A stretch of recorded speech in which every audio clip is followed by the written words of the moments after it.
सभी लोगों को नमस्कार। मैं doctor Himanshu Yadav, assistant professor department of political science. इस बौद्धिक सत्रशाला के अनवरत चलने वाले इस कार्यक्रम में मैं पुनः एक नए विषय के साथ आपके समक्ष आज उपस्थित हुआ हूँ। आज का जो मेरा विषय है वह है संप्रभुता पर हम बात करेंगे।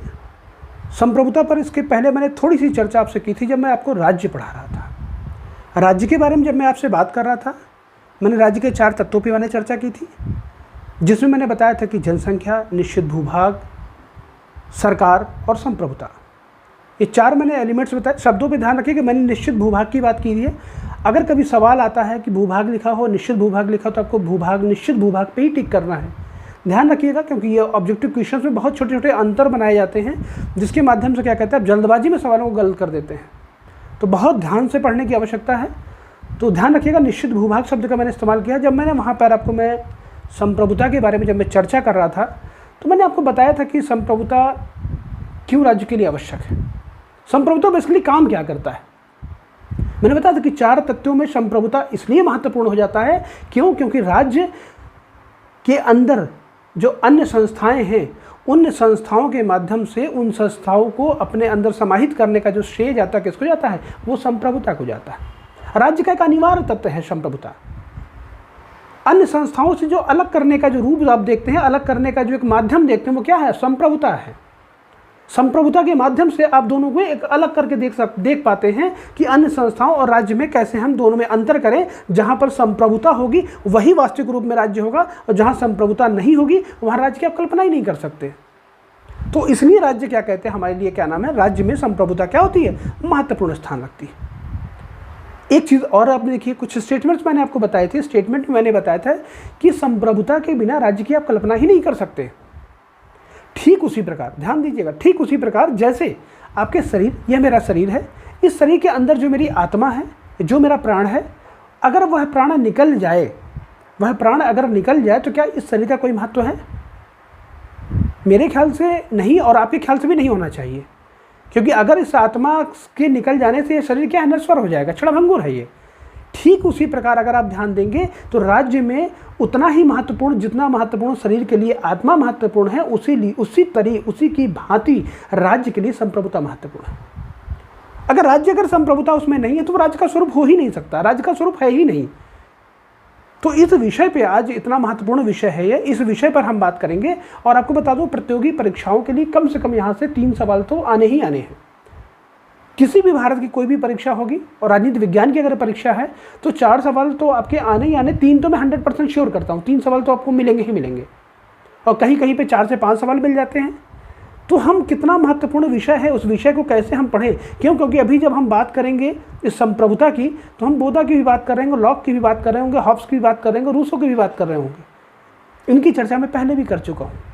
इन्होंने भी वही संप्रभुता, सर्वोच्च शिक्षा, तमाम तरह की जो शब्द इस्तेमाल की थी, उन शब्दों के ही आधार पर क्या कहते हैं, हम इन पर बात करेंगे। तो महत्वपूर्ण प्रश्न हो जाते हैं इस विषय में।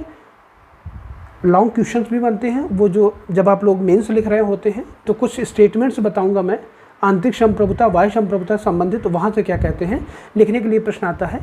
क्यों महत्वपूर्ण है, क्यों मध्यकाल में संप्रभुता शब्द का इस्तेमाल नहीं किया गया, या प्राचीन काल में नहीं किया गया, आधुनिक काल संप्रभुता की देन कैसे है। तो मैं उन सारे विषयों पर आपसे चर्चा करूँगा। कैसे एकलवादी संप्रभुता है, कैसे एकलवादी से बहुलवादी संप्रभुता आप बन रहे हैं, यह जो मैं चर्चा करूंगा। आप ध्यान रखिएगा, हम किसी भी पार्ट्स को पढ़ने के पहले 2 पार्ट्स में बांटेंगे। हम परंपरागत में बांटेंगे और आधुनिक में बांट के चलते हैं।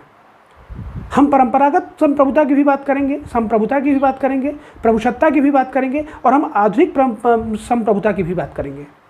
यह 16वीं शताब्दी से लेकर 19वीं शताब्दी तक की आपकी एक यात्रा कराऊंगा। इस यात्रा में जो जो पड़ाव आएंगे, उन पड़ावों के माध्यम से आपको समझाने की कोशिश करूँगा। हम इसमें बात करेंगे संप्रभुता का अर्थ क्या होता है, कहाँ से आया ये, एक सवाल आपका यहीं से बन जाता है। फिर मैं चर्चा करूँगा इसका डेवलपमेंट कैसे है, वो डेवलपमेंट से एक सवाल बनता है आपका।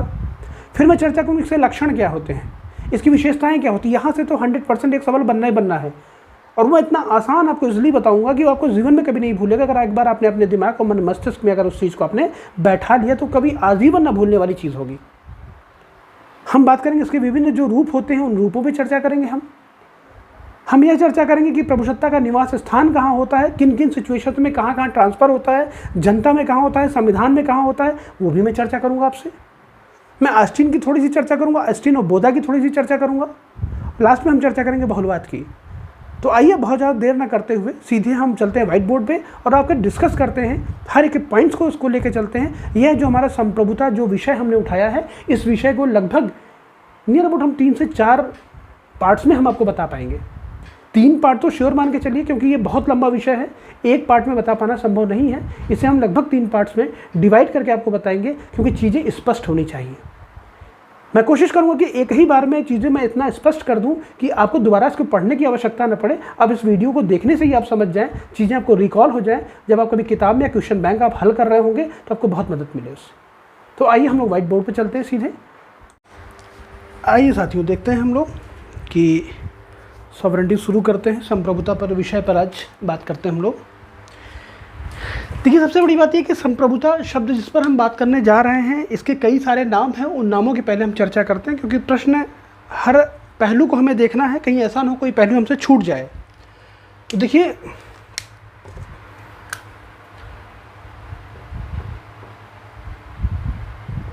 सॉवरेंटी, इसको हम संप्रभुता भी कहते हैं। संप्रभुता, प्रभुसत्ता, ध्यान दीजिएगा, प्रभुसत्ता, सर्वोच्च सत्ता, सर्वोच्च सत्ता, अंतिम सत्ता। आपको इतने सारे मैंने नाम बताए।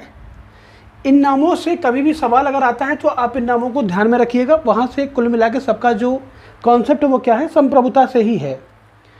देखिए, हम चीज़ों को देखेंगे कैसे, पढ़ेंगे क्या क्या चीज़। पहली चीज़ तो हम संप्रभुता के अर्थ पे चर्चा करेंगे। संप्रभुता एक्चुअली है क्या चीज़। 2 तरह के सवाल आते हैं, ध्यान रखिएगा। पहला सवाल आपका यहीं से आएगा, एक सवाल आपका यहाँ से आएगा, वो यह आएगा, संप्रभुता शब्द की उत्पत्ति कहाँ से हुई है। अब अगर हिंदी भाषा में देखें, वैसे हिंदी भाषा में कभी भी सवाल को, जब भी कभी आपको कन्फ्यूज़न पैदा हो तो आप हिंदी और इंग्लिश, तो इंग्लिश को आप ज़रूर देखिएगा। क्यों? क्योंकि जो शुद्ध सर्वमान्य जो परिभाषा मानी जाती है या भाषा के रूप में स्वीकार की जाती है, वो हिंदी को इंग्लिश को स्वीकार की जाती है। तो हिंदी भाषा में कभी कभी क्या होता है कि कुछ चीज़ें बदलाव में आ जाती हैं और आपका आंसर क्या होता है, गलत हो जाता है। तो ट्रांसलेट आप ज़रूर देखिए कि उसका अनुवाद ज़रूर देखिए कि उसका इंग्लिश में उसे क्या कहा जा रहा है। तो यहाँ पे अगर आप देखेंगे 2 ही सर्वमान्य तरह की भाषाएं आपको मिलती है। एक आपको ग्रीक मिलता है, एक आपको जर्मन मिलती है, एक आपको फ्रांस की मिलती है, एक आपको लैटिन की मिलती है। 3 तरह की भाषाएं आप लोग क्या कहते हैं, देख रहे होते हैं। लेकिन यहाँ पर जब सॉवरेंटी पक्ष में देखेंगे तो हमको लैटिन की भाषा देखने को मिलेगी और एक आपको फ्रेंच की भाषा देखने को मिलेगी कि फ्रेंच के अनुसार क्या क्या कहा गया है। सवाल मैंने बताया कि सवाल आपको यहीं से मिलेगा। तो देखिए क्या है, लैटिन भाषा के किस शब्द से बना है, ये 2 शब्दों से बना है। सॉवरेंटी 2 शब्दों से बना हुआ है। कौन कौन से 2 शब्द हैं, एक आपका सुपर है, सुपर, और एक क्या है, एनस। सुपर का मतलब होता है सर्वोच्च, एनस का मतलब होता है सत्ता। अर्थात दोनों क्या हुआ, सुप्रीम पावर कह लीजिए या सुपर एनस कह लीजिए। इसका सही नाम जो क्या है, सुपर एनस। ये 2 शब्दों से मिलकर बना था, सुपर और एनस। सुपर का मतलब होता है सर्वोच्च, एनस का मतलब होता है सत्ता, अर्थात सर्वोच्च सत्ता, जैसा कि हिंदी में आपको बता चुका। तो इस आधार पर लैटिन भाषा के अनुसार इसका ये हुआ। फ्रेंच के हिसाब से अगर देखेंगे तो फ्रेंच के हिसाब से इसको कहते हैं सवर्नेस।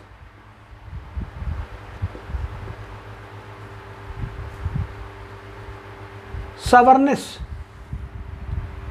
या कहीं कहीं भी सावरेन मिलता है, सावरेन, सावरेन मिल जाए अगर आपको, सावरनेस मिल जाए। यह दोनों शब्द किस में इस्तेमाल किया जाता है, यह फ्रेंच भाषा में इस्तेमाल किया जाता है। कभी अगर सवाल पूछता है कि लैटिन भाषा शब्द की उत्पत्ति किससे हुई है, तो आपका आंसर ये होगा, ध्यान रखिएगा।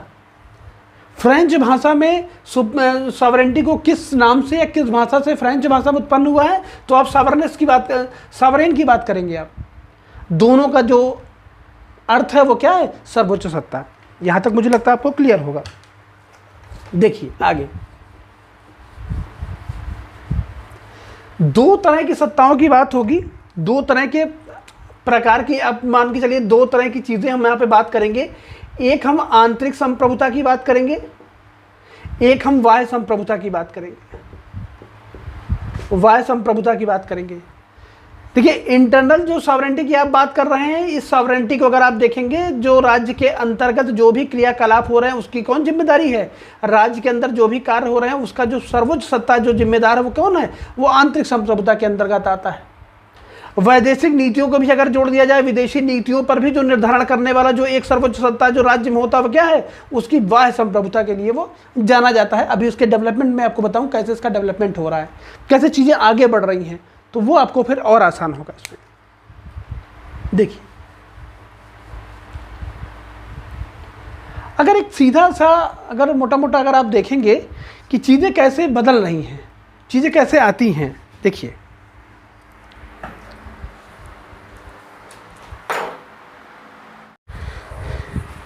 देखिए संप्रभुता पे जो मैं बात कर रहा था कि इसका हम अध्ययन किस प्रकार से करेंगे। पहली चीज़ तो मैंने बता दिया कि संप्रभुता जो है क्या है? राज्य का एक क्या है? आवश्यक तत्व। ध्यान रखिएगा, आवश्यक तत्व है। जो जब वो आवश्यक हो जाता है इसका मतलब क्या है? महत्वपूर्ण है, महत्वपूर्ण भी है। और महत्वपूर्णता को जैसे आप डिफाइन करेंगे इसको, क्योंकि राजनीति विज्ञान, राजनीति शास्त्र में अगर देखेंगे संप्रभुता का जो महत्वपूर्ण स्थान है, किसी भी सिद्धांत को पढ़ने के लिए मैंने बताया था कि 2 पार्ट में आप बांट के पढ़ेंगे। इसे भी हम यहाँ पे 2 पार्ट में बांट के पढ़ेंगे। ये जो हमारा पार्ट होगा वो इस तरह का होगा। पहला पार्ट जो आपका होगा यह 16वीं शताब्दी से होगा और दूसरा पार्ट आपका 19वीं शताब्दी होगा। 16वीं शताब्दी से लेकर 19वीं शताब्दी तक चलेगा, मतलब 18वीं का उत्तरार्ध है, और 19वीं से 18वीं का पूर्वार्ध से लेकर 19वीं शताब्दी तक ही चलेगा। हम इस बीच में अध्ययन करेंगे कैसे व्यवस्थाएं बदल रही थी। इसको आप कह सकते हैं, पहले वाली जो व्यवस्था को आप देख रहे हैं ये आपकी परंपरावादी कह सकते हैं, आप परंपरावादी दृष्टिकोण कह सकते हैं, आप इसको आप आधुनिक दृष्टिकोण कह सकते हैं, आधुनिक दृष्टिकोण कह सकते हैं। नाम देखिए, ध्यान दीजिएगा नाम पे। परंपरावादी दृष्टिकोण कह सकते हैं, आधुनिक दृष्टिकोण कह सकते हैं, या इसी को आप कहेंगे अभी जब शब्द मिलेगा आपको, इसको एकलवादी संप्रभुता कहेंगे, एकलवादी संप्रभुता, और इसको कहेंगे आप बहुलवादी संप्रभुता, बहुलवादी संप्रभुता नाम दे सकते हैं आप। इसको एक नाम आप और भी कह सकते हैं, क्या नाम है कि ये प्राचीन काल और आधुनिक काल को मैंने आपको बता ही दिया, परंपरागत और आधुनिक भी आपको बता दिया मैंने, एकलवादी संप्रभुता, बहुलवादी संप्रभुता, इन 2 के माध्यम से आपको बताने की कोशिश करूंगा मैं, और यह जस्टिफाई करूंगा, यह बताऊंगा आपको कि 16वीं शताब्दी से लेकर 19वीं शताब्दी के मध्य में क्या क्या परिवर्तन हो रहे थे, किस तरह के नामों की चर्चाएं हो रही थी। फिर आपको बताऊं कि 19वीं शताब्दी आधुनिक काल में किस तरह क्या नाम है इसको मजबूत करने की स्थिति आ रही थी, और जो संप्रभुता का जो स्वरूप था वो किस प्रकार से बदल रहा था। तो पूरा एक इतिहास है इस पर। तो आइए हम देखते हैं इसका डेवलपमेंट कैसे हुआ, कैसे इसका विकास कैसे हुआ है। डेवलपमेंट पे आइए चर्चा करते हैं।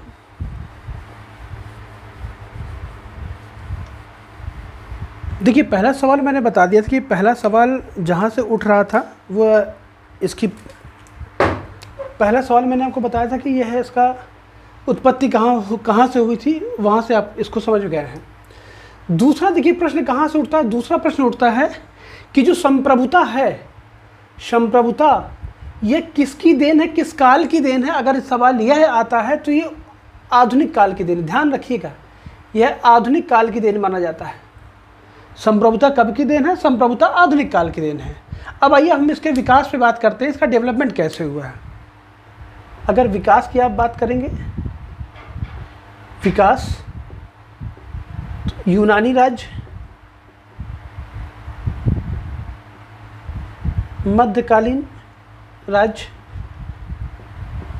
देखिए ये मैं पहले विकास देखिए मैं आपको बता रहा हूँ, ये प्राचीन समय की बात कर रहा हूँ मैं, यहाँ पे आधुनिक समय की बात करूँगा। अभी यहाँ पे नहीं हो पाया है, क्यों? संप्रभुता का विकास क्यों नहीं हो पाया, संप्रभुता शब्द, संप्रभुता यहाँ पे स्थापित नहीं हो पाई, क्यों? इस पे बात कर रहा हूँ। यहाँ पे होती है तो कैसे, यहाँ पे इसकी अलग हम चर्चा करेंगे।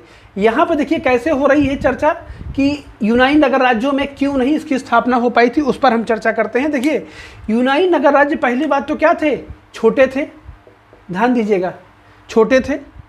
ये राज्य और समाज में कोई अंतर ये लोग नहीं करते थे। राज्य और समाज में, राज्य प्लस समाज, में कोई अंतर नहीं करते थे। ध्यान रखिए, कोई अंतर नहीं करते थे। और ये दो तरह की विचारधारा वाले हैं जो राज्य और समाज में कोई अंतर नहीं करते थे। कौन? एक आपके आते हैं आदर्शवादी, दूसरे आपके बहुलवादी। यह दोनों ऐसा मानते हैं, आदर्शवादी मानते हैं कि राज्य और समाज में कोई अंतर नहीं है, दोनों क्या कहते हैं, एक साथ कार्य करते हैं।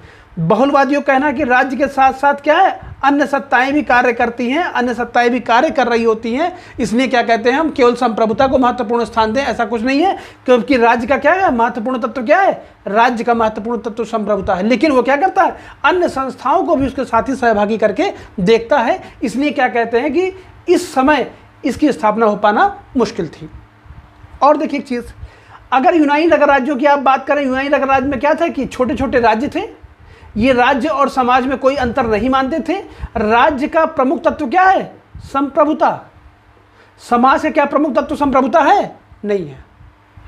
लेकिन दोनों को मिला देने से क्या हुआ, मिला देने से स्पष्टीकरण नहीं हो पा रहा है, जिसकी वजह से राज्य की उत्पत्ति नहीं हो पा, राज्य की क्या कहते हैं, संप्रभुता का सिद्धांत यहाँ पे जन्म नहीं ले पा रहा है। इसी में देखिए दूसरा, अगर आप मध्यकाल की बात कर रहे होंगे कि मध्यकाल में ऐसी कौन सी व्यवस्था थी जिसकी वजह से नहीं स्थापित हो पाई, यहाँ पे देखिए, आप यहाँ पे बात करेंगे प्लेटो और अरस्तु की भी, प्लेटो की बात करेंगे, अरस्तु की बात करेंगे। आप इनके स्टेटमेंट को आप सुन लीजिए। मनुष्य एक सामाजिक प्राणी है, मनुष्य विवेकशील प्राणी है। सामाजिकता की बात कर रहे हैं, राज्य की बात नहीं कर रहे हैं वो। और जब राज्य की बात नहीं करें तो आवश्यक तब तो संप्रभुता उत्पन्न होगी नहीं हो। क्यों? क्योंकि समाज की बात ये पहले कह रहे हैं, समाज को ज़्यादा महत्वपूर्ण स्थान दे रहे हैं। इसकी वजह से यहाँ पे राज्य की उत्पत्ति नहीं हो रही। लेकिन अगर आप मध्यकाल की बात करेंगे तो मध्यकाल में क्या कहते हैं, इसको द्वितलवार का सिद्धांत भी कहा जाता है। द्वितलवार का सिद्धांत, याद रखिएगा शब्दों को, द्वितलवार का सिद्धांत। वहाँ पे क्या व्यवस्था चल रही थी, वहाँ पे जो व्यवस्था थी वहाँ पोप और राजा ही क्या कहते हैं, दोनों के बीच में आपसी बना हुआ था। दोनों इस व्यवस्था को चला रहे थे। सामंतवादी व्यवस्था यहाँ पे देखी जा रही थी, औद्योगिकरण भी यहाँ पे शुरुआत हो गई थी, औद्योगिक व्यवस्था भी देखी जा रही थी, और क्या केवल शोषण हो रहा था वहाँ पे। तो क्या यहाँ संभव हो पाएगा राज्य की उत्पत्ति हो पाना? बिल्कुल नहीं हो पाएगा। द्वितलवार के सिद्धांत में क्या कहते हैं, इस तरह की व्यवस्थाएं थी। पोप और राजा एक दूसरे को क्या कहते हैं, सर्वमान्य सत्ता मान के एक दूसरे के माध्यम से लोक शासन व्यवस्था चला रहे थे, जिसकी वजह से क्या कहते हैं, संप्रभुता की स्थापना यूनानी नगर राज्य या रोम में या मध्यकालीन व्यवस्था में नहीं उत्पन्न हो पाया। इसलिए इसको मानते हैं किसकी देन, इसलिए इसको मानते हैं आधुनिक काल की देन। तो कभी अगर आईएएस के मेंस में या पीसीएस के मेंस में सवाल पूछा जाए कि संप्रभुता प्राचीन काल की देन क्यों नहीं है, संप्रभुता आधुनिक काल की देन क्यों माना जाता है, तो आपको ये आर्गुमेंट्स आपको बताने पड़ेंगे कि हमको प्राचीन काल की देन हम क्यों नहीं मानते, क्यों हम यूनानी और मध्यकाल से इसको अलग करते हैं और इसको आधुनिक काल में हम ले जाके शिफ्ट करते हैं कि नहीं, ये आधुनिक काल की देन है। तो आइए हम समझते हैं कि आधुनिक काल की देन ये कैसे है, कैसे इसको आधुनिक काल की हम देन मानते हैं, किन किन पैरामीटर्स पे हम इसको रखते हैं। हम बात करेंगे बोधा की सबसे पहले। कब से शुरुआत हो रही है, कहाँ से शुरुआत हो रही है, कहाँ से हम आइंस्टीन तक हम लेके आएंगे से, तो इसमें हम इसमें आगे देखने की कोशिश करते हैं। आधुनिक काल के डेवलपमेंट की बात करता हूँ, आधुनिक काल के विकास की बात करेंगे हम। आधुनिक काल में विकास की बात करेंगे हम। देखिए कैसे डेवलपमेंट हो रहा है। एक फ्रेंच विचारक हुआ करते हैं, उनका नाम बोधा है। फ्रेंच विचारक हैं, उनका नाम बोधा है।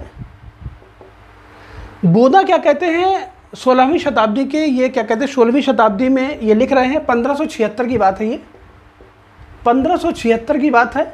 इनकी एक किताब है जिसको बोलते हैं, क्या कहते हैं, डी रिपब्लिका। और इसका एक बुक का जो चैप्टर है, 6 books on concerning, 6 books of concerning.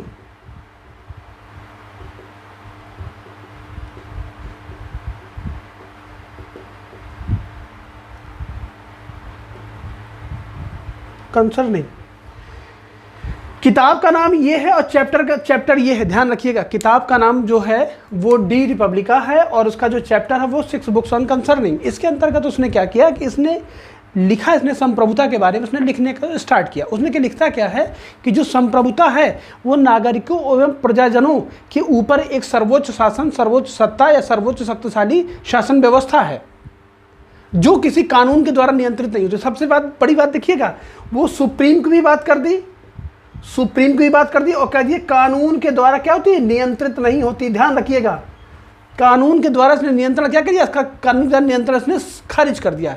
लेकिन कुछ समय के बाद क्या, इसने 3 प्रतिबंधों की चर्चा कर दी। 3 प्रतिबंधों की चर्चा कर देने से क्या हुआ, इसका जो सिद्धांत था वो कहीं ना कहीं सिमट कर रह गया। वो कौन कौन से 3 सिद्धांत थे? एक तो संपत्ति की बात कर दी इसने कि संपत्ति क्या कहते हैं, संपत्ति और उत्तराधिकार की बात करता है, ये उत्तराधिकार की बात कर देता है। इसी में दूसरा वो कह देता है कि दैवीय कानूनों की बात कर देता है और नैतिक कानूनों की बात कर देता है। ये दैवीय कानून की बात कर देता है, नैतिक कानून की बात कर देता है। ये कहता है कि इनके माध्यम से ये 3 प्रतिबंध उसने लगा दिए कि उसके ऊपर उसने जिस प्रभुसत्ता की जो बात की थी, सर्वोच्च सत्ता की जिसकी बात की थी, और कहा था जो किसी कानून से नियंत्रित नहीं होगा, उसको लास्ट में क्या किया, इन 3 चीज़ों से ला क्या उसने बांध दिया।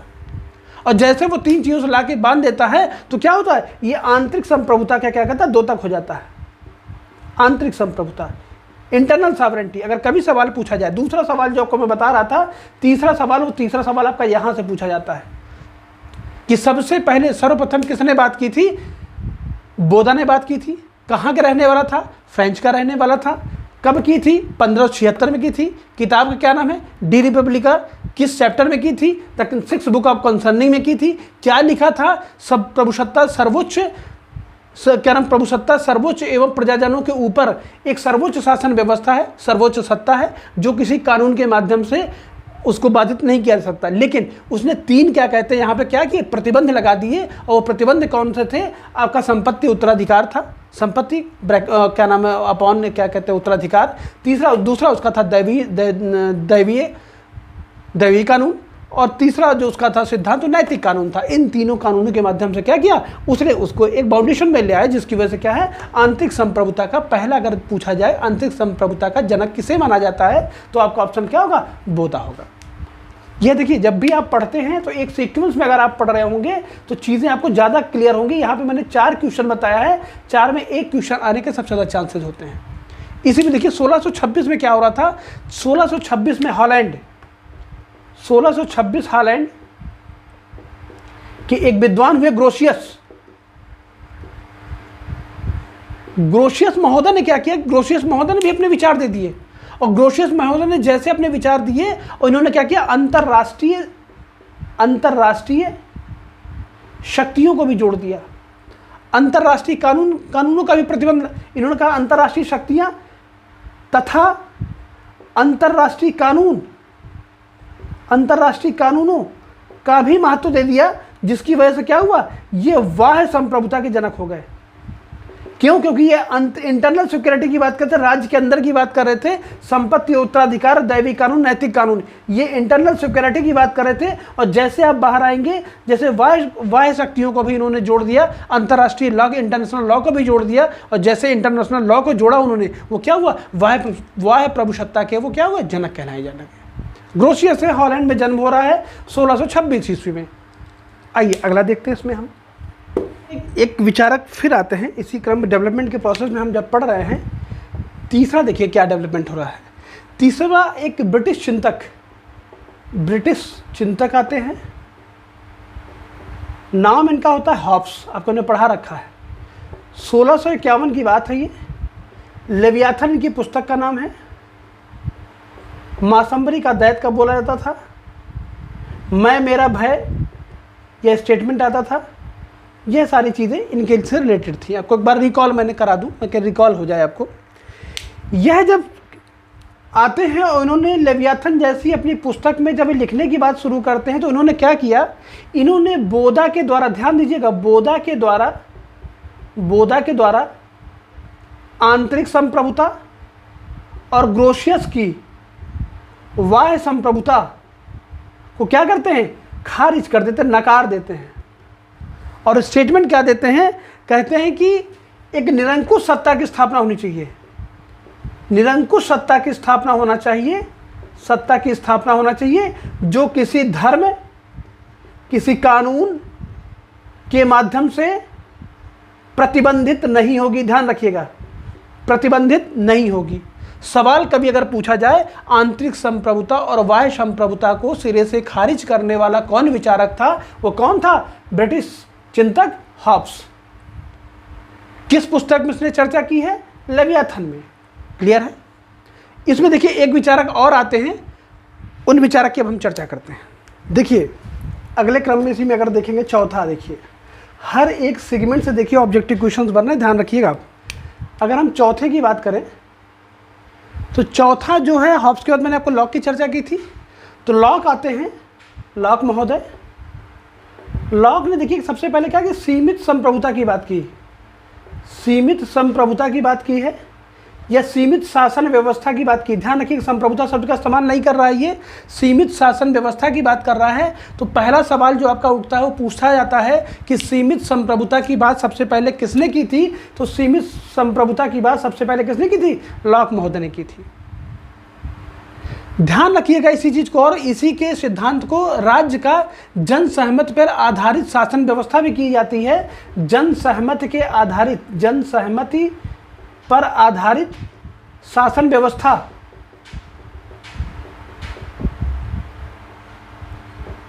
का नाम दिया जाता है। अगर कभी सवाल पूछा जाए जन सहमति पर आधारित शासन व्यवस्था का नाम किसने दिया था, जन सहमति आधारित शासन व्यवस्था का समर्थन किसने किया था, तो आपका आंसर क्या होगा? वह आंसर आपका लॉक होगा। ध्यान दीजिएगा लॉक को क्या कहते हैं? लॉक ने जो संप्रभुता शब्द को, जो संप्रभुता शब्द के स्थान पर देखिए तो शक्ति शब्द का प्रयोग किया है। ध्यान रखिएगा संप्रभुता शब्द का इस्तेमाल किसने किया है? शक्ति शब्द पर किया है। इसने जनता को या निर्वाचन को क्या किया? इसने संप्रभु माना है या शक्ति मानी है। अंतिम सत्ता किसमें है? जनता में या निर्वाचक मंडल में है। ये कहता जैसे ये इनको जनता और निर्वाचक मंडल को मानता है, इसलिए क्या कहते हैं? राजनीतिक संप्रभुता का जनक किसे माना जाता है? लॉक महोदय को मान लिया जाता है। क्लियर है? 3 से 4 सवाल देखिए यहाँ पे बन रहे हैं। कभी सवाल देखिए यहीं से उठते हैं, जब आप गंभीरता के साथ पढ़ते हैं तो आप उसको कर पाते हैं। पहला देखिए लॉक, सीमित संप्रभुता की बात उठेगी तो लॉक की चर्चा करेंगे। जन सहमति की बात करेंगे तो लॉक की चर्चा करेंगे। संप्रभुता के स्थान पर शक्ति शब्द का प्रयोग किसने किया? लॉक ने किया। जनता को अपना निर्वाचन का अंतिम संप्रभुता किसने माना? लॉक ने माना। राजनीतिक संप्रभुता के जनक किसे माना जाता है? लॉक को माना जाता है। ये आपका पैटर्न हो चाहिए पढ़ने का। देखिए इसी में आगे अगर आते हैं, हम चर्चा करते हैं, रूसो की चर्चा करते हैं। एक विचारक और आता है, रूसो आता है। रूसो अपनी बातों को किस तरह से कहता है उस पर हम चर्चा करते हैं। देखिए किसी भी विषय को सामान्य तरीके से अगर आप पढ़ेंगे तो आपको जल्दी समझ में आएगा। अगर आप बहुत ज़्यादा उसको वर्णन लेके पढ़ना चाहेंगे, याद करना चाहेंगे, तो आपको समस्याएं पैदा होंगी। तो आप केवल समझिए, समझ के जब आप करेंगे, जैसे मैंने अभी आपकी वोदा में चर्चा मैंने की, बहुत सारे क्वेश्चंस आपको मैंने बताए, फिर ग्रोसियस पे मैंने चर्चा किया, मैंने लॉक देखिए क्या बातें कह रहे हैं उस पर मैंने चर्चा की। हॉब्स ने कैसे ग्रोसियस को नकारा है और वोदा को नकारा है। उसके बाद लॉक कैसे आ गए, सीमितता की बात करें, निरंकुशता के बाद सीमितता की बात कर दी। उसके बाद देखिए रूसो सामान्य इच्छा किस प्रकार से बात करेंगे उस पर चर्चा करते हैं। आगे इसी में हम लोग चर्चा कर रहे थे, रूसो की चर्चा कर रहे थे। देखिए रूसो की बात आप करेंगे। रूसो देखिए मैंने बताया था सामान्य इच्छा सद इच्छा की बात कर रहे थे। सामान्य इच्छा सद इच्छा की जैसे ये बात करते हैं, वो क्या करते हैं? ये संप्रभुता को क्या करते हैं? संप्रभुता को ये जनता में मानते हैं और कहते हैं जनता की जो सामान्य इच्छा है, सामान्य इच्छा है या सद इच्छा है, यही क्या है? यही संप्रभु है। इसी संप्रभुता का निर्माण करते हैं, इसी सामाजिक समझौते की बात करते हैं। इसलिए जैसे ही संप्रभुता की बात करते हैं, इसलिए संप्रभुता के लिए रूसो को लोकप्रिय संप्रभुता के क्या कहते हैं? जनक मान लिया जाता है। लोकप्रिय संप्रभुता का जनक किसे माना जाता है? संप्रभुता को क्या नाम है? रूसो को मान लिया जाता है। अगर इसी में आप देखेंगे एक टी.एच. ग्रीन भी राइटर हुए हैं। छठवां अगर आप देखेंगे टी.एच. ग्रीन, इन्होंने भी समर्थन किया है। सातवें में अगर आप देखेंगे एक हेनरी मैन साहब हैं। हेनरी मैन ने तो यहाँ तक कह दिया कि जनता की जो आवाज़ है वो ईश्वर की आवाज़ है। जनता की आवाज़ ही ईश्वर की आवाज़ है। अगर यह स्टेटमेंट कभी आता है, जनता की आवाज़ ईश्वर की आवाज़ है, यह स्टेटमेंट जैसे आता है, यह किसका है? सर हेनरी मैन का है। अगर क्या कहते हैं कि अब लोकप्रिय संप्रभुता की अगर बात की जाती है तो किसका है? रूसो का है। तो इनके माध्यम से क्या हुआ कि एक विकास के क्रम में हम आगे बढ़ रहे। तो क्या लेकिन वास्तविक रूप में क्या हम डेवलपमेंट को पा गए? हम क्या संप्रभुता का विकास कर ले गए? प्रश्न ये उठता है। तो जब यह प्रश्न उठता है तो वास्तविकता में देखा जाए तो अभी भी हम संप्रभुता के सही अर्थ या सही मायने तक हम नहीं पहुंच पाए हैं। संप्रभुता के प्रकार, संप्रभुता के स्टेप बाय स्टेप को तो हम आगे बढ़ रहे हैं, लेकिन इसका सही रूप से व्याख्या कौन कर पा रहा है, सही रूप से व्याख्या कौन करेगा, वह सबसे बड़ा प्रश्न उठता है। और जैसे वो प्रश्न उठता है तब क्या कहते हैं, इसकी स्पष्ट और सर्वमान्य जो व्याख्या करता है वो किसको श्रेय जाता है? वो ब्रिटिश एक विधिशास्त्री हुआ करते थे, उनकी चर्चा करता हूं मैं।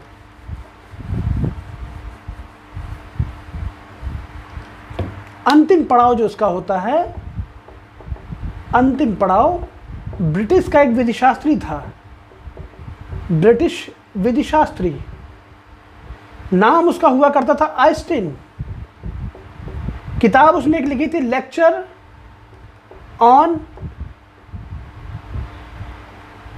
जूरिस्प्रूडेंस, ये किताब का नाम उसकी था। हिंदी में इस किताब को कहा जाता है विधि शास्त्र का अध्याय। इस किताब में महोदय ने क्या कहते हैं, एक सर्वमान्य परिभाषा कर दी, और यह किताब जो लिखी जा रही है 1832 में लिखी जा रही है। इस महोदय ने जब इस किताब को लिखा, उस किताब में इन्होंने जस्टिफाई किया कि कानूनी वो सर्वश्रेष्ठ मानव की परिभाषा देते हैं, और कहते हैं सर्वश्रेष्ठ जो मानव है उसी के आधार पे क्या कहते हैं, उसी के पास प्रभु सत्ता होनी चाहिए, उसी के पास वो सत्ता होनी चाहिए। सबसे पहले प्रभु सत्ता का विचार दे रहे हैं, सबसे वैज्ञानिक तरीके से विचार देने की कोशिश किसने की?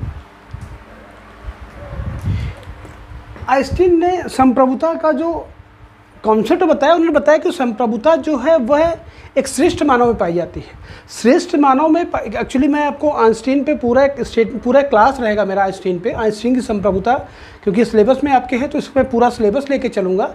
लेकिन इसकी क्या आलोचना भी होती है श्रेष्ठ मानव की, इस पर आलोचना अगर आप देखेंगे तो सर हेनरी मैन, इसकी एक आलोचना होती है। वो कहते हैं कि संप्रभुता का निवास किसी मानव श्रेष्ठ में नहीं पाया जाता है। संप्रभुता का निवास किसी मानव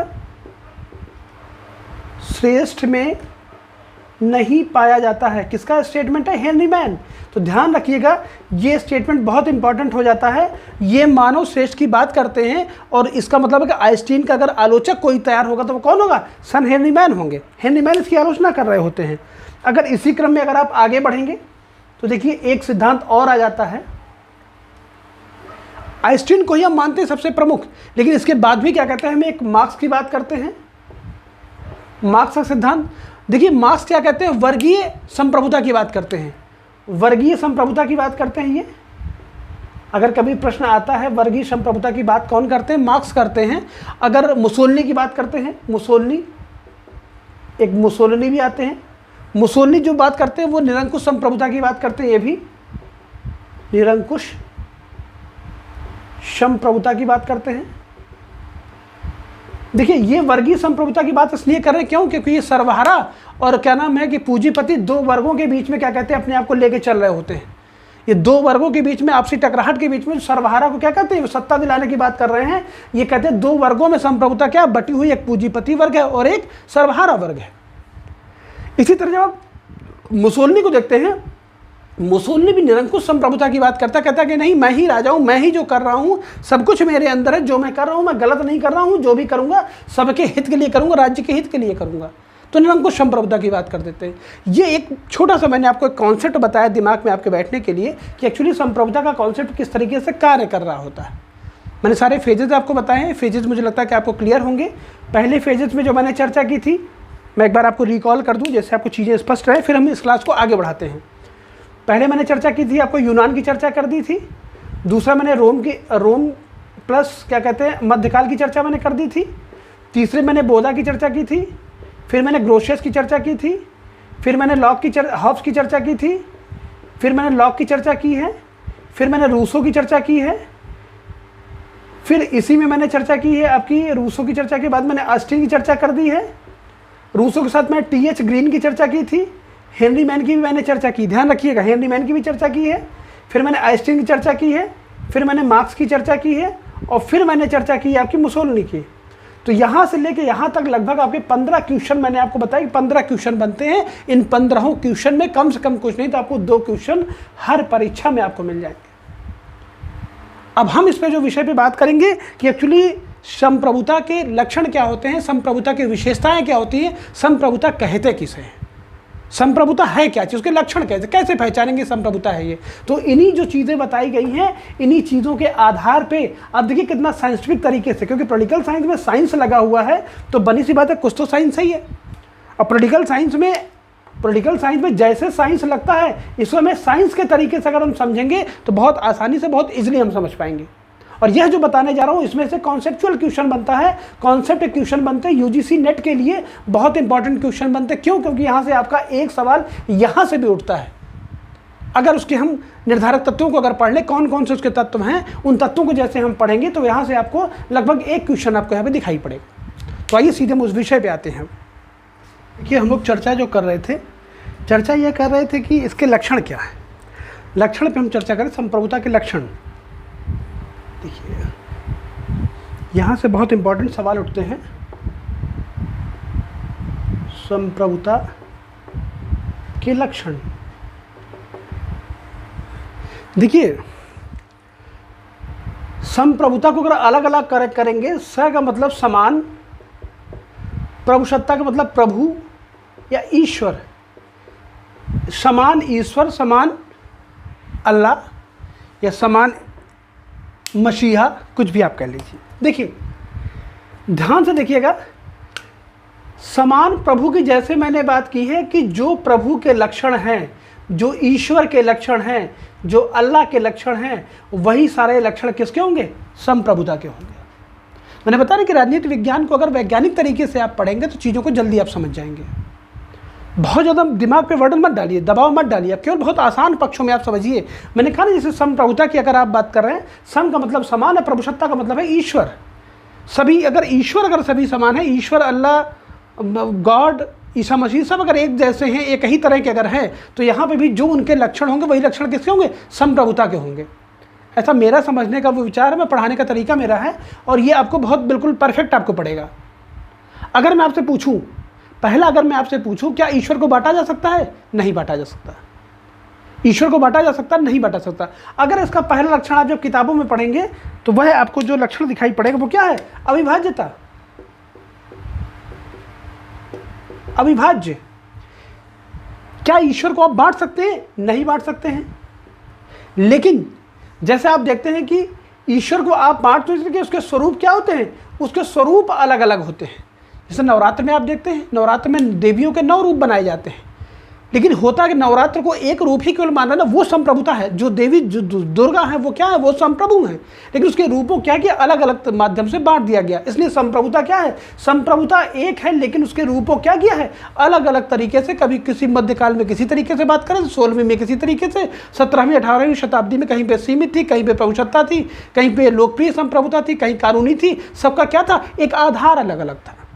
लेकिन बात किसकी थी? बात वहाँ हम सर्वोच्च सत्ता की ही कर रहे थे। बात वहाँ हम अविभाज्य, उसको आप खंडन नहीं कर सकते थे।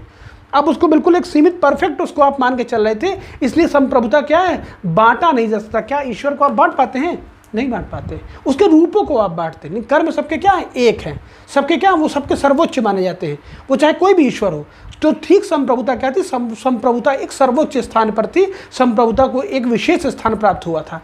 अगर इसी में देखेंगे एक स्टेटमेंट बहुत इंपॉर्टेंट आता, काल्हन का एक स्टेटमेंट दिया जाता है। वो कहता है, देखिए कितनी अच्छी बात कहता है, वो कहता है कि अर्धवर्ग अर्ध त्रिभुज कि जिस प्रकार सोचना भी गलत है, कल्पना करना ही गलत है, ठीक उसी प्रकार संप्रभुता को बांटना भी क्या कहते हैं? गलत है। ये कौन कर रहे हैं? काल्हन कर रहे हैं। जहां पे आपको अर्ध वर्ग मिल जाए, अर्ध त्रिभुज की बात अगर मिल जाए, तो वो स्टेटमेंट किसका हो जाता है? वो स्टेटमेंट काल्हन पे आपको टिक करना है। एक और कहते हैं आपको, देखिए रूसो महोदय कहते हैं, रूसो महोदय कहते हैं कि जो प्रभुसत्ता है उसका जो, अगर उसको आप बांटेंगे तो उसका विनाश होगा, उसमें बंटवारा किया ही नहीं जा सकता। गैटिल महोदय भी यहाँ तक कहते थे कि विभाजित संप्रभुता क्या है? एक धोखा है। गैटिल महोदय कहते हैं कि विभाजित जो संप्रभुता है या संप्रभुता का विभाजन एक धोखा है। यह संप्रभुता के विभाजन क्या करते हैं? धोखा कहते हैं। इस प्रकार वो कहना चाहते हैं यह संप्रभुता का एक प्रमुख लक्षण है कि संप्रभुता अविभाज्य है, संप्रभुता को बांटा नहीं जा सकता है। क्लियर है? देखिए अगला लक्षण पढ़ते हैं इसमें। अगला जो इसका लक्षण होता है निरंकुशता। देखिएगा,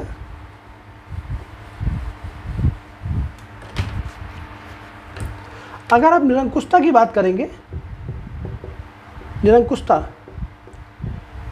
क्या ईश्वर किसी के ऊपर अंकुश होता है? ईश्वर का किसी का अंकुश नहीं होता है। ये ढोंग करते हैं लोग, ओझा जो होते हैं, इनकी बात छोड़ दीजिए आप। ये बोतल में जिन्ने बंद कर लेते हैं, ये कर लेते हैं, इनकी बात छोड़ दीजिए आप, इनको मैं नहीं जानता भाई। जो निरंकुशता, कभी भी ईश्वर को आप अंकुश नहीं लगा सकते। ईश्वर जो को होता है निरंकुश होता है, वो अपने आप को कार्य करने के लिए क्या होता है? स्वतंत्र होता है। लेकिन कैसे कार्य? अच्छे कार्य। ध्यान रखिएगा, ईश्वर हमेशा जो काम करता है कैसे करता है? अच्छे कार्य करता है। तो यहाँ पे भी जो कार्य कैसा करेगा?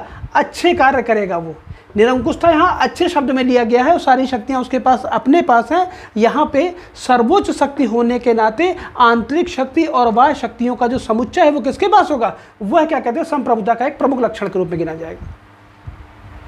वह संप्रभुता के क्या नाम है? प्रमुख लक्षणों के रूप में गिना जाता है। तीसरा देखिए, इसी में आता है अहस्तांतरणीय,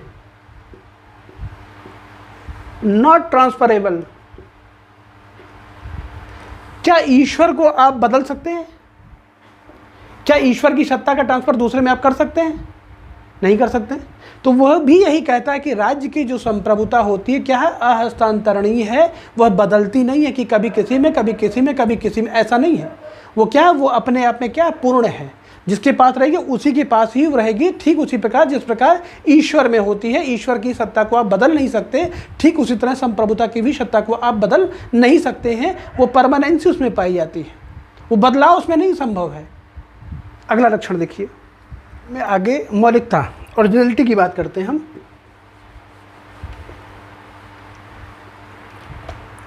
मौलिकता, ओरिजिनलिटी की बात करते हैं। देखिए ये सही बात है बिल्कुल कि राज्य की जो संप्रभुता वो क्या है? मौलिक है, किसी के द्वारा पहली बात तो दी नहीं गई है। अगर देखिए साइंटिफिक तरीके से समझिए, अगर मान लीजिए ए है, बी है, अगर हम कह दें कि ये जो मौलिक है, सर्वव्याप है, अविभाज्य है, निरंकुश है, ए वाली सत्ता, मैंने कहा है कि ये मौलिकता उसमें पाई जाती, किसी के द्वारा प्रदान नहीं की गई। अगर इसने बी ने यह सत्ता प्रदान की है, इसका मतलब क्या है? बी सर्वोच्च हो गई है। क्यों? क्योंकि बी कभी भी इसको वापस ले सकता है। मैंने पहले बता दिया कि अविभाज्य है, इसको वापस नहीं दिया सकता, न तो इसके टुकड़े हो सकते हैं। इसका मतलब क्या है कि संप्रभुता का जो लक्षण होता है वो क्या है? वह मौलिकता है, वह अपने आप में संप्रभु है, वह किसी के माध्यम से न तो दी जा सकती है और ना ही उसको ली जा सकती है। तो ये क्या है? संप्रभुता का एक विशेष लक्षण है। अगला देखिए, अगला लक्षण इसका है सर्वव्यापकता। सर्वव्यापकता, सर्वव्यापकता से तात्पर्य है कि ऑल कॉम्प्रिहेंसिवनेस, जिसमें यह बताना चाह रहा है कि यह सभी जगहों पे व्याप्त है। सभी, देखिए राज्य के नागरिक हैं आप, राज्य में अगर जब संप्रभुता निवास करे तो राज्य के सभी नागरिक चाहे ए से लेकर जेड तक को सभी इसके अंतर्गत आ रहे हैं। सभी लोग स्वतः इसके क्या कहते हैं? ये सभी लोगों में पाए जाएंगे। सभी लोग क्या कहते हैं? संप्रभुता से नियंत्रित होंगे। क्यों? क्योंकि राज्य के अंतर्गत सभी लोग रह रहे हैं।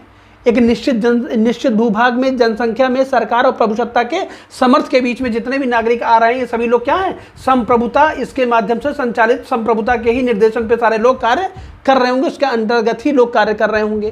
क्लियर है? लेकिन इसका एक अपवाद भी आता है। अपवाद क्या है? प्रिंसिपल ऑफ क्या नाम है? एक्सटर्नल टेरिटरी की जब आप बात कर रहे होंगे, जो राज्येतर सिद्धांत की जब आप बात करते हैं, जो दूतावास होते हैं, इसका एक अपवाद माना जाता है। अपवाद क्या है? जो विभिन्न राष्ट्रों में जो दूतावास होते हैं, इन दूतावास में जो अम्बेसी बनाई जाती है, उस अम्बेसी का जो सर्वेसर्वा होता है, वहाँ का राजदूत होता है, और वह किस पे टिका होता है? वो अपने लिए तो स्वतंत्र होता है, लेकिन क्या है? एक तो स्वतंत्रता ए और बी, आपका जो दूतावास है ये अपने आप स्वतंत्र है, आप संप्रभु हैं, और बी वाला भी संप्रभु, लेकिन आप इस टेरिटरी के अंदर रह रहे हैं। आपका ये ए है, ये आपका ए है, और बी इसके अंतर्गत है सी डी। अन्य देशों के जो राजदूत हैं क्या है, इसके अंतर्गत रह रहे हैं।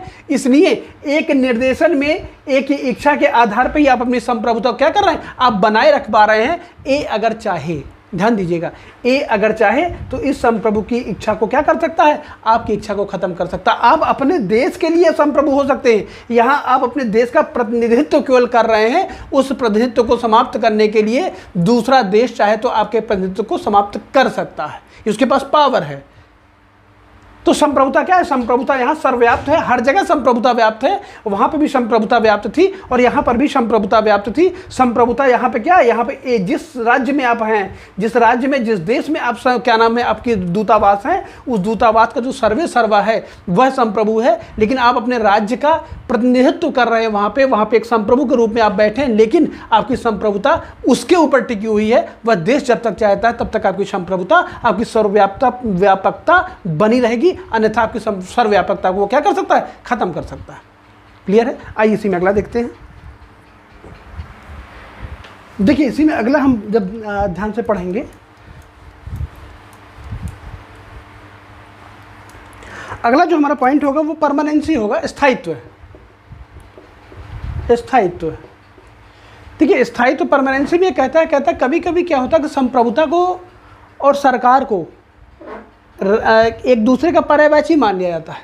कहते हैं कि जो संप्रभुता है, सॉवरेंटी है, और जो सरकार है, दोनों क्या है, एक दूसरे के पर्यायवाची हैं। जबकि ऐसा मानना भ्रामकता है, गलत है, ये सही नहीं है। क्यों सही नहीं है? ना सही होने के पीछे देखिए रीज़न क्या है। वो कहता है कि यहाँ पे जो संप्रभुता है, यहाँ पे जो सरकार जब खत्म हो जाती, सरकारें बदलती हैं, तो क्या संप्रभुता का भी विनाश हो जाता है? नहीं, संप्रभुता हमेशा बनी रहेगी।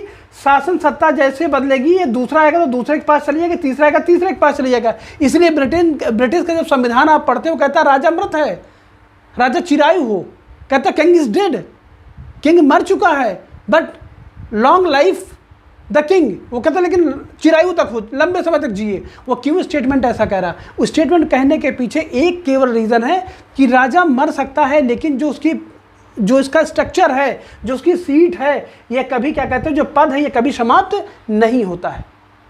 अगर क्या कहते हैं, आप अगर देखेगा, आप स्थायित्व को अगर देखना है, जैसे एक स्टेट है, अगर स्टेट पर किसी ने अटैक कर दिया, सपोज दैट, आपकी संप्रभुता यहाँ पे खत्म हो गई, लेकिन जिसने अटैक किया संप्रभुता किसके पास आ गई है? इस व्यक्ति के पास आ गई है। इसके ऊपर कोई अटैक करेगा तो संप्रभुता किसके पास आएगी? इस व्यक्ति के पास आएगी। जो भी व्यक्ति होगा, संप्रभुता उसके पास लगातार जाती रहेगी। संप्रभुता कभी खत्म नहीं होती है। अगर ए के पास से खत्म होगी तो बी के पास जाएगी, बी के पास खत्म होगी तो सी के पास जाएगी। संप्रभुता किसी भी क्षण के लिए समाप्त नहीं होती। इसलिए कहा जाता है कि संप्रभुता क्या है? स्थायित्व है। संप्रभुता में परमानेंसी पाई जाती है। संप्रभुता में अलगाव की स्थिति नहीं है कि एक बार में हुआ दूसरी बार खत्म हो गया। इवन यहाँ तक कि ए से बी तक होने में भी समय नहीं लगता है। जैसे ही अटैक करेगा, जैसे ही समर्पण करेगा, स्वतः संप्रभुता इसके पास आ जाएगी। तो क्या संप्रभुता खत्म हो रही है? नहीं हो रही। संप्रभुता स्थायित्व है। अगर राज्य है तो संप्रभुता होगा। क्यों? क्योंकि उसका एक अनिवार्य तत्व है। अगर आपने राज्य पे विजय पाई है तो संप्रभुता का स्थायित्व किसके पास आएगा? संप्रभुता स्वतः हमारे पास आ जाएगी। जो पावरफुल, जो सुप्रीम पावर होगा। क्यों? क्योंकि आपके पावर को उसने हराया है। जैसे वो हराएगा, जो हराएगा उसके पास संप्रभुता क्या होगी? स्वतः अपने पास चली आएगी। आइए अगला देखते हैं। इसी में देखिए अगला इसमें हम देखते हैं अनन्यता।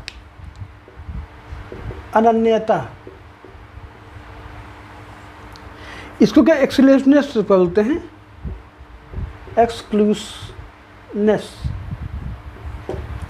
इसके अंतर्गत देखिए क्या कहते हैं। इसके अंतर्गत कहते हैं कि राज्य में केवल एक ही प्रभु शक्ति होगी, एक ही प्रभु सत्ता होगी।